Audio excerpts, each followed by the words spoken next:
Չինական մեծ պատը երկար պաշտպանական կառույցների համակարգ է, որը ձգվում է Չինաստանի հյուսիսային հատվածով, լեռներով, հովիտներով եւ անապատային տարածքներով։ Այն մեկ շարունակական պատ չէ, այլ տարբեր դարերում կառուցված պատերի, աշտարակների եւ ամրոցների ամբողջություն։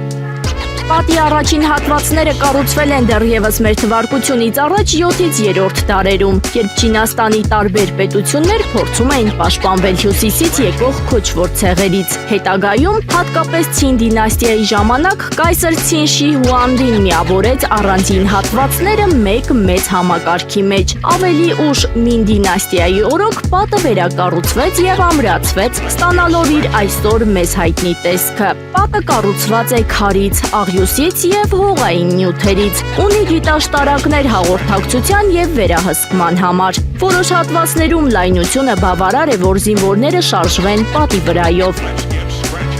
Աշտարակները օգտագործվել են կրակով կամ ծխով ազդանշաններ փոխանցելու համար։ Պատի ընդհանուր երկարությունը տարբեր հաշվարկներով գերազանցում է 20,000 կիլոմետրը։ Այն անցնում է լեռներով, գետերով եւ անապատներով, սակայն այն դարձնում է աշխարհի ամենաերկար կառույցներից մեկը։ Պատի հիմնական նպատակը եղել է պաշտպանությունը ներխուժումներից, սահմանների վերահսկումը, ռազմական հաղորդակցության համակարգի ստեղծումը։ Սակայն ժամանակի ընթացքում այն նաև դարձել է կայսրության ուժի և կազմակերպվածության խորհրդանիշը։